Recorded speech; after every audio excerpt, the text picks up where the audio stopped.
esta pequeña conferencia que dimos la pequeña charla que dimos en Punta de Vacas, no pretendió, por supuesto, ser un discurso, ni mucho menos. Fue un recordatorio de algo que sucedió hace mucho tiempo y ahora aprovechamos nuevamente para vernos, aunque no hayamos evaluado estos 30 años. Esta evaluación la pensamos hacer en el mes de julio. No sabemos qué va a pasar, pero necesitamos conectarnos con la gente de los distintos países. Es una reunión importante que va a haber en Madrid. Va a ser los primeros días de julio de este año.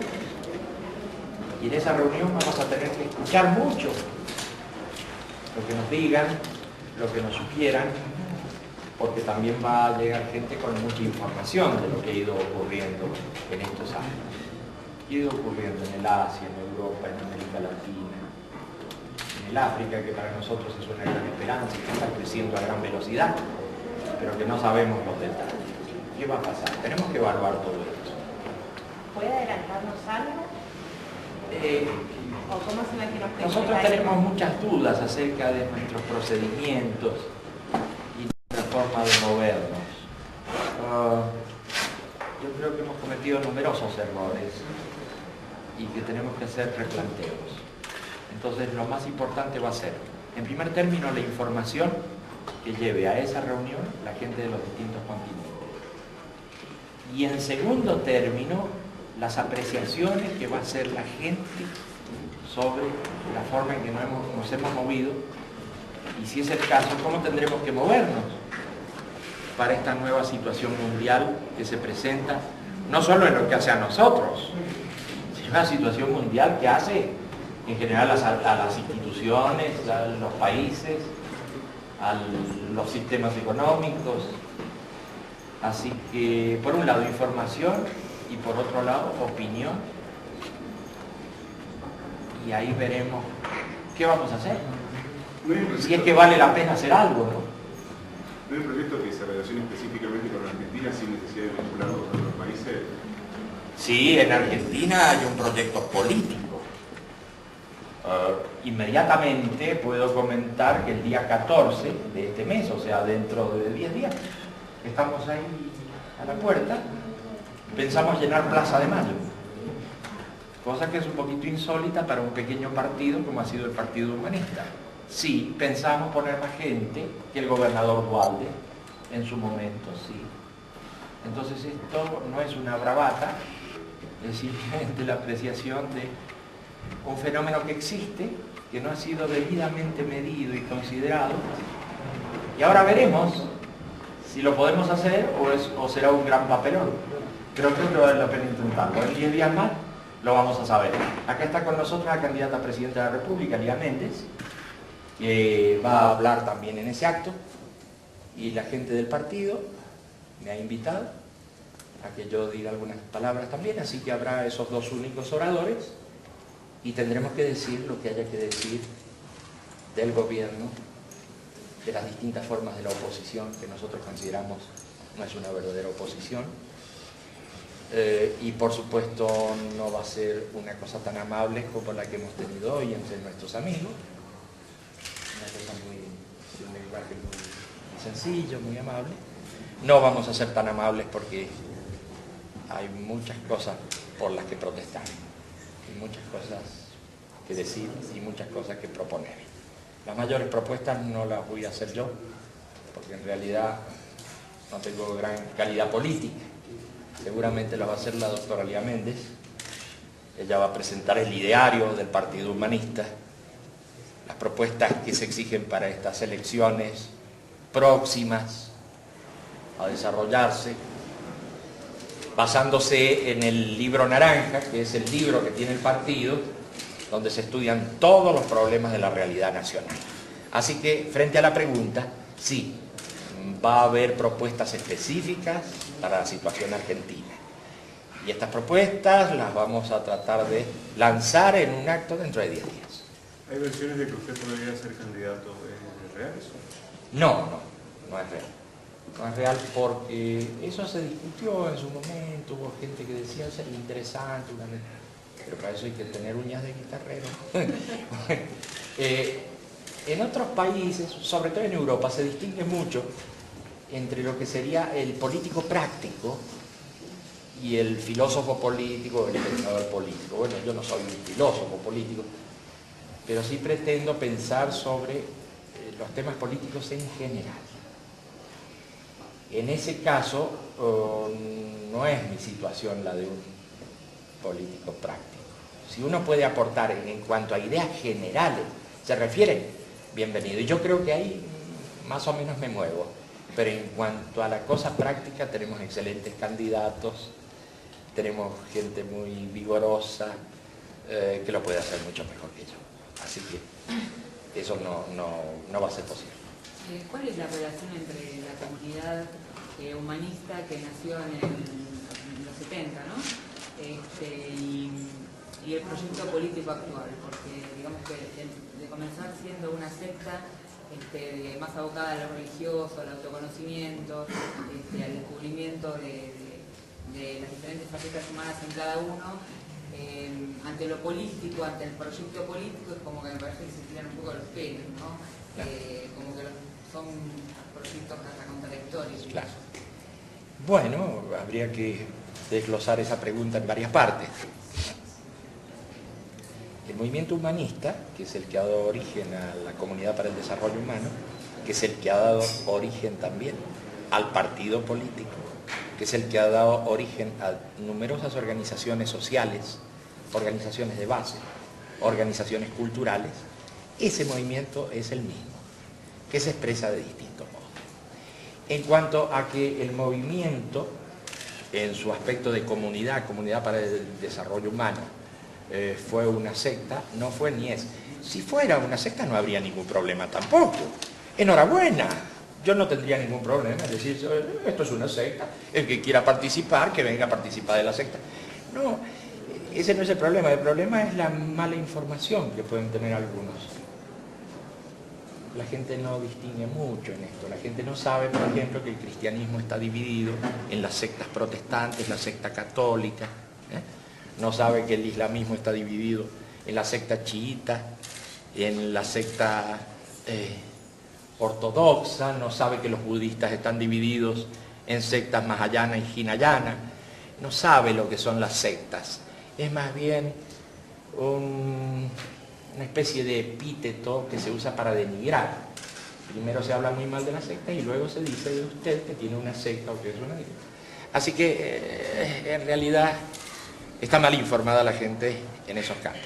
Pero por lo demás no es mucho lo que nos preocupa el tema, es simplemente una cuestión de que la gente debería informarse mejor, porque no se puede manipular así a la opinión pública.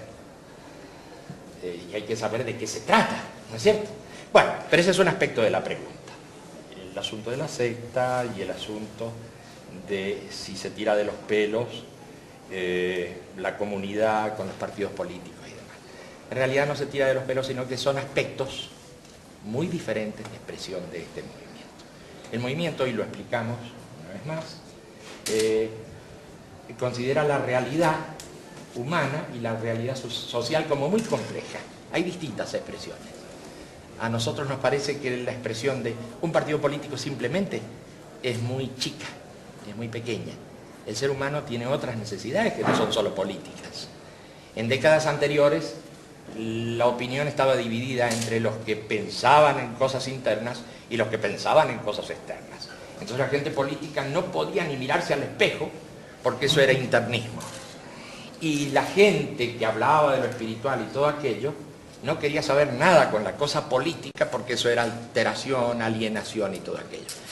Hoy todo ha cambiado, se han venido abajo los esquemas tradicionales y nosotros seguimos en lo mismo. El ser humano es una realidad compleja, el ser humano tiene una existencia personal, una existencia interpersonal, es lo más importante de su existencia, y tiene también expresiones políticas, expresiones culturales, y eso es lo que pretende hacer el movimiento, expresarse en todos los campos. Y si hubiera necesidades religiosas, se expresaría también en el campo religioso. ¿Por qué no? No le tenemos miedo. Se acabó la censura que había hasta hace pocos años. No tenemos miedo de ese tipo de censura, que alguien diga, ustedes son religiosos, ustedes son políticos. nosotros somos lo que tenemos necesidad de ser y tratamos de llevarlo adelante. Nos equivocaremos a veces en nuestra metodología, eso es cierto, pero somos muy francos en nuestro planteo. Siendo realmente inobjetable las ideas maestras, ¿por qué crees que la población ha aprendido tan poco a nivel mundial y a nivel local? Ese es el centro de nuestras preguntas, justamente. ¿Cómo puede ser que no se haya desarrollado como pretendemos que se desarrolle? Probablemente nos hayamos equivocado en la metodología. El planteo es, como bien dice usted, es bastante inobjetable, ¿no es cierto? Y sin embargo no ha tenido el vigor, la fuerza. A lo mejor nosotros personalmente no hemos tenido la calidad suficiente para expresar las cosas. Es nuestro tema de revisión en el mes de julio, precisamente. Ese. ¿Cómo ha visto al país en estos últimos 30 años, ¿no? Desde aquella declaración? ¿Cómo lo En el país, bueno, por supuesto que está mejor desde el punto de vista de que ahora no lo matan a usted en la calle o lo hacen desaparecer sin más. Bueno, en todo caso hay algunas desapariciones, pero bueno, pongámoslo así. Pero el país ha dejado de ser un país como tal. Por supuesto se va a argumentar que la globalización, que entonces los países no son necesarios. Bueno, pero precisamente ha dejado de ser un país, ha dejado de manejar sus recursos naturales, ha dejado de manejar sus empresas. El país está en un estado de indefensión total. ¿A cambio de qué? Nos dijeron que íbamos hacia la abundancia, nos dijeron que las clases humildes iban a estar en el mejor de los mundos. Esto no ha sido así, esto se sigue deteriorando y de mala manera. Así que creemos que tenemos que hablar mucho de ese tema, tenemos que hablar de la convertibilidad a la cual nos oponemos, tenemos que hablar de la dolarización a la cual nos oponemos, tenemos que hablar de las intenciones de pena de muerte, a todas esas agresiones a las cuales nos oponemos. Tenemos que hablar, bueno, de muchas cosas todavía. Pero si la pregunta es cómo nota usted a este país en estos 30 años, la respuesta es deteriorándose, como deteriorándose la situación general de todos los países de Latinoamérica. Sí, no. La OTAN anunció, a partir de la Guerra de los Balcanes, que está dispuesta a intervenir en cualquier parte del mundo donde lo crean ellos necesario. ¿Cómo haría el humanismo para enfrentar esa formidable maquinaria bélica que parece haberse transformado ya definitivamente en el gendarme del mundo? Claro, por lo pronto eso es una alianza militar. Esa alianza militar se ha superpuesto a organismos como las Naciones Unidas. Existe una Asamblea General, existe un Consejo de Seguridad. Si vamos a dirimir cuestiones internacionales, debemos pasar por Naciones Unidas. Lo ha dicho Kofi Annan, lo han dicho los rusos, lo ha dicho representantes de distintos países. Acá una alianza militar se ha impuesto sobre los organismos internacionales. ¿Qué quieren hacer? ¿Hacer desaparecer a las Naciones Unidas? Esto es un desastre. Si una alianza militar va a decidir lo que pase en otros países, va a hacer desaparecer a los países, porque se acabó la soberanía de Serbia, se acabó la soberanía de los Balcanes. Una alianza militar directamente interviene. Se dirá, pero el genocida, esa es otra discusión. La discusión sobre Milosevic es otra discusión. Esa discusión se tiene que hacer en la organización que corresponde, la de Naciones Unidas, y no una alianza militar. ¿Quién es una alianza militar? Para hablar de la juridicidad y para hablar de los derechos humanos, nada menos que una alianza militar. La cosa está mal. Pero la pregunta suya es, ¿qué haría el humanismo? Lo de siempre, el humanismo no puede hacer nada. Estamos en una situación bastante pobre como para hacer nuestro aporte. Desafortunadamente no podemos hacer nada, salvo protestar un poquito gracias a que alguien nos pregunta algo. Pero no podemos hacer nada, desafortunadamente. Esto es un desastre. Vamos mal. Deberían escuchar a Kissinger, que es un gran conocedor del desorden internacional, que participó enormemente en la creación del desorden en Irán y en Medio Oriente, a ese mismo Kissinger, que además tiene una gran experiencia, habría que escucharlo, cuando dijo que esto que está pasando en los Balcanes, que parece que los que participan de esto no han aprendido nada de la historia. Y explicó muy claramente que la situación de los Balcanes sobreviene luego del desmembramiento del Imperio Otomano, empiezan a hacerse artificialmente divisiones de países, ahí aparecen Yugoslavia, los serbos, los croatas, los montenegrinos, los macedonios, las minorías albanas y demás.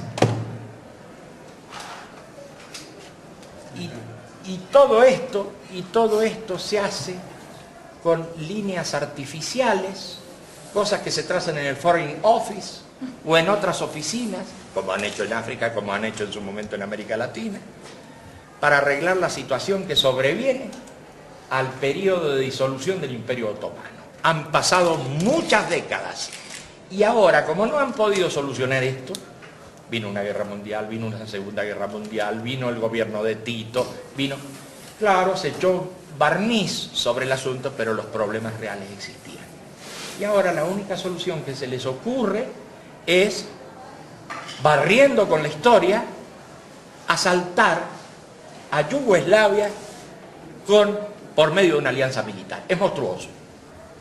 En fin, sería largo extenderse sobre esto, pero por lo menos deberían escuchar a Kissinger, como mínimo. ¿Cómo es su vida hoy? ¿Qué hace? ¿Perdón? ¿Cómo es su vida hoy? ¿Qué hace? Es una vida bastante tranquila, con algunas propiedades inmobiliarias, liquidada ya toda la cuestión agrícola que teníamos con mi mujer.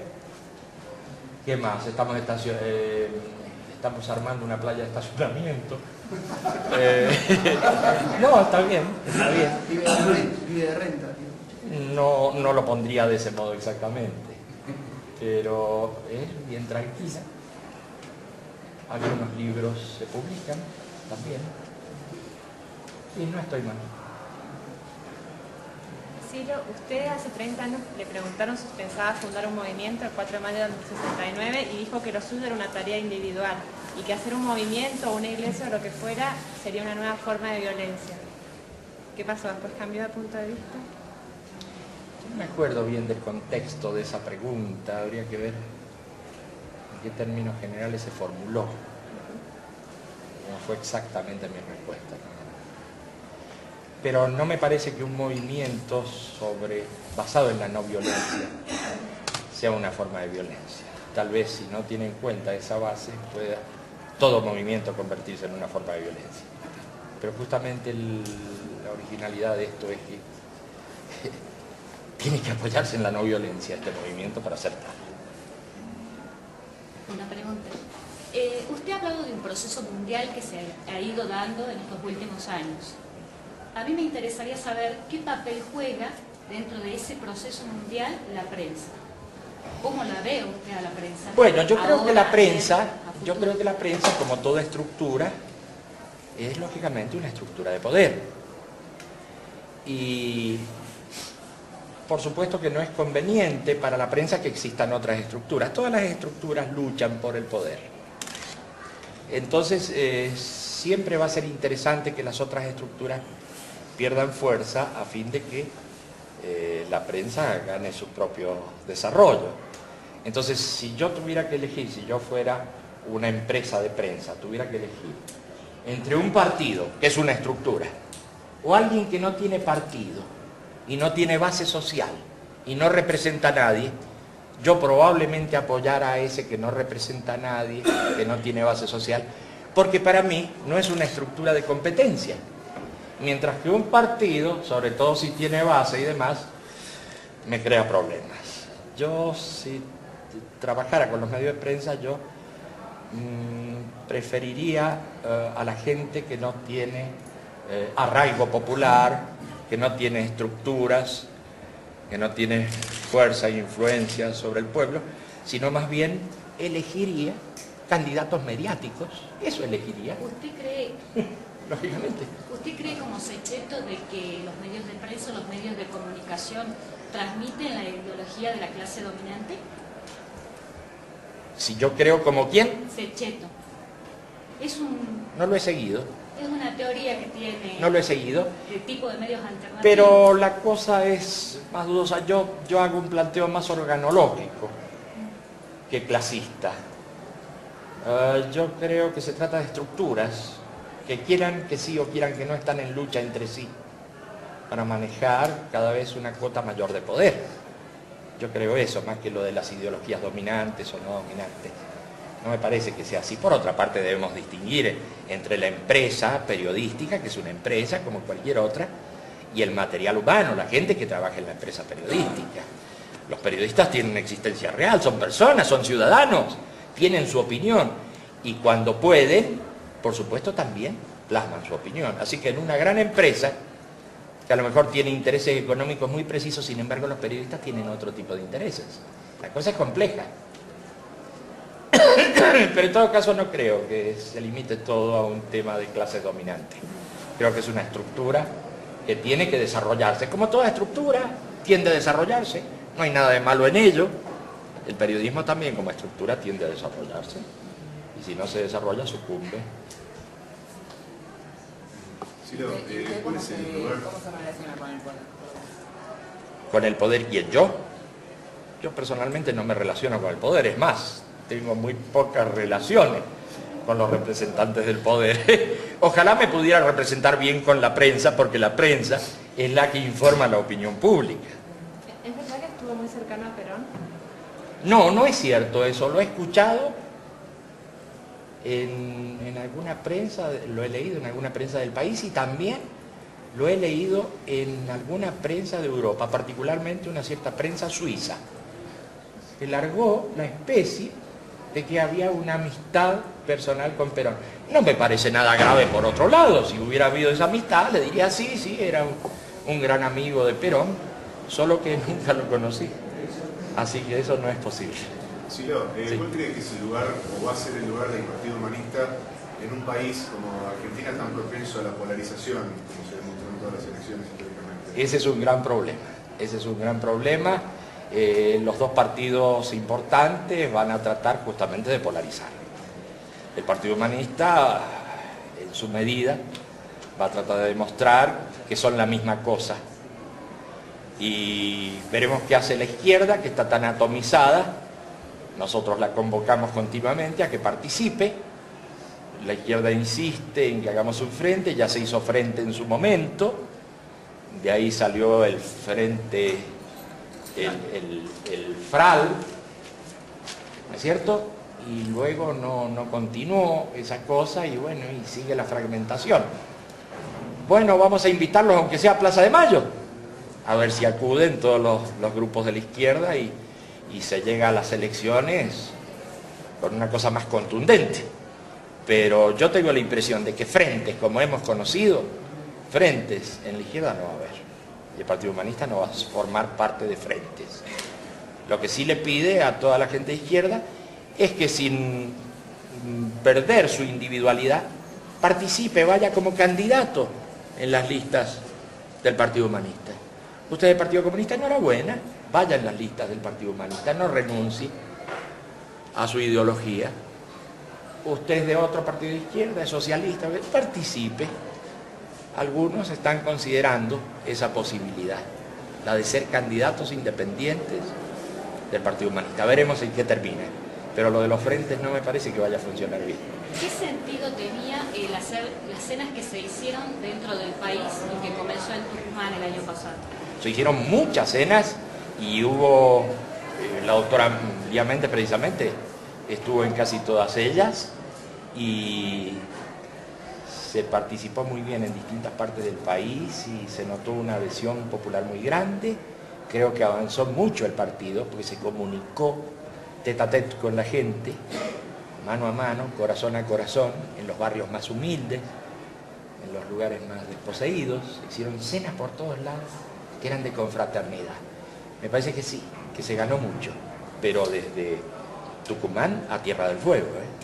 Yo participé de algunas de ellas. Sí, Francamente formidable. Lo que me llama la atención y me parece notable y distinto es que generalmente los actos del humanismo tienen que ver más con la base y con reuniones con la base y con cenas con la base que con relaciones entre el poder y las cúpulas y las estructuras. ¿Por qué? No sé, es la dirección que siempre tomó, va para allá. Y con las cúpulas algo hace mal el Partido Humanista, pero no se entiende. ¿No escucha? ¿Eh? ¿No escucha?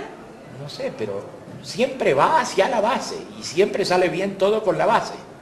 En los barrios, en las cenas populares, en los encuentros con el sindicalismo libre que no está enganchado en alguna esfera de poder, siempre va bien. En cuanto empiezan los contactos y las relaciones con las cúpulas de otros partidos, todo termina muy mal. Muy mal. ¿Será falta de talento? Puede ser. En cuanto a falta de ganas de incurrir en determinadas cosas, ¿no? En determinadas prácticas. Bueno, yo diría que es eso. En realidad los humanistas no quieren saber nada con las otras prácticas, pero no lo pongamos como una cosa de superioridad del humanismo, pongámoslo como un caso de inferioridad del humanismo. No tiene capacidad para relacionarse con las cúpulas, digamos. ¿Y esto ha llevado a modificar la estructura verticalista que tenía el movimiento? El movimiento tiene mucho de vertical y no se asusta por eso, tampoco. Tiene muchas cosas verticales. Y claro que esa verticalidad es con mucho consenso. Es la misma gente la que dice, bueno, hagamos tal cosa. La gente no tiene problemas con eso. Señores, yo les agradezco. A ver. ¿Qué quiere decir? En la época en que yo era gimnasta, quería decir flaco, largo, desgarbado. Luego aparecieron los misiles nucleares, ya quedó bastante fea la imagen. Pero es eso, sí, un lugar de almacenamiento.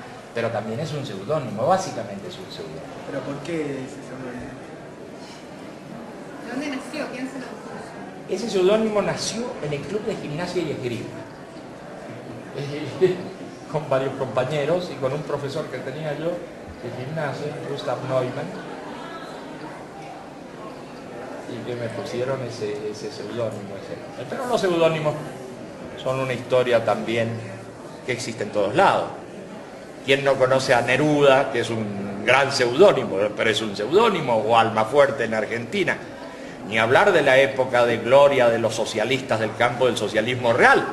Lenin, ¿es un nombre? No, es un seudónimo. Trotsky, Stalin, son todos seudónimos.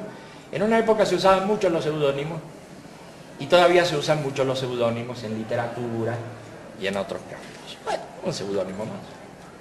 No le hace mal a nadie. Señores, les agradezco muchísimo la presencia de ustedes. Si quieren tomar algunas cositas. Muchas gracias realmente. Sí, como no. Presencia del periodismo esta tarde a las 8 de la tarde en el centro, una especie de cenita fría, algo así. Si ustedes no tienen problemas y tienen ganas de participar de esa cenita, los esperamos con mucho gusto. Gracias. Estados Unidos y de todo el mundo que no va a venir. Bueno, pero no nos confiemos tanto, no tienen asegurado el futuro, como decíamos hoy. No nos confiemos tanto porque las crisis que están sufriendo están mostrando que esa es una sociedad decrépita en muchos aspectos. La crisis económica, las crisis financieras y demás están mostrando que acá va a haber sorpresas en cualquier momento. Nostradamus ya lo dijo. Y además pensemos en esto. Estados Unidos es un país de 240 millones de habitantes. Y también hay una población muy importante que no está de acuerdo con ese sistema. Eso también debemos tenerlo en cuenta. Y el mismo ciudadano norteamericano de origen anglosajón y demás, además, hay un número muy importante de norteamericanos que ven el problema, lo ven, que están sometidos a una situación cada día peor. ¿Cuál es la alternativa? Así que yo creo que puede haber reacciones aún en Estados Unidos. Pueden ser muy interesantes. ¿Cuál es la alternativa o a qué se avanza? ¿A qué nuevo modo de producción? Nosotros creemos en la propiedad del trabajador. Esa es una alternativa que hemos presentado muy claramente, con mucho estudio hecho y con mucho trabajo. La sociedad, la propiedad del trabajador, donde es autogestionaria, pero hay que encuadrarla bien, donde el trabajador poco a poco se va haciendo cargo del manejo de la empresa. Sí, ¿no le parece en algún punto un poco contradictorio que usted, liderando un movimiento que propende tanto al individualismo, a su vez usted tenga tanto predicamento sobre este movimiento, como de alguna manera aglutine a toda la gente sobre su figura? Es una cosa que sobre todo me sorprendió la cantidad de imágenes suyas que había en la reunión de hoy. Claro, eso sobre todo pasaba en la década del 80, hasta la década del 80, el tema de la individualidad poderosa y demás era un tabú grande. Ahora ya han cambiado. Ahora no importa si hay o no individualidad poderosa, ahora lo que importa es si se puede lograr una cierta elección. Y si lo aglutina un partido, lo aglutina un individuo, o lo aglutina una idea, no importa que la cosa vaya. Claro, pues en definitiva es innegable que se habla de Partido Humanista y se relaciona de inmediato con Silo. Quizás incluso por encima de los candidatos. Tal vez. Y las decisiones que toman el hecho de que no surjan otros líderes o se fortalezcan. Yo creo que están haciendo esfuerzos. Como en el caso de la doctora Nelly, yo creo que son también individualidades muy poderosas, son muy fuertes, tienen mucho que decir, son buenos políticos. Habrá que esperar poco tiempo para que me eclipsen en qué sé yo, por lo menos en la propaganda. Sí. ¿El movimiento sobreviviría sin usted? Sí, creo que sí, absolutamente. Sí, absolutamente. Yo creo que tal vez el movimiento se desarrollaría con más fuerza sin mi presencia. Y diciendo eso, entonces no tiene ganas de salir del movimiento y dejar que eso pase. Y hay que ver, hay que evaluar. Vamos a ver qué sucede. Bueno, ¿cómo se pasan los hechos hasta ahora de las propuestas de ustedes? vamos a Plaza de Mayo, a ver si hay hechos ahí o qué. Bueno, pero digo... ¿Por qué una mujer en la presidencia? Primero porque es talentosa, es fuerte, y el hecho de que sea mujer, sí, importa también. Importa también para mostrarle a los varoncitos que no son el no va más. ¿El feminismo forma parte de la cosmovisión humanista? Claro, todo lo que haga a la no discriminación forma parte de la cosmovisión humanista. Sí. Vamos a tomarnos unas cositas que nos van a dejar sin nada.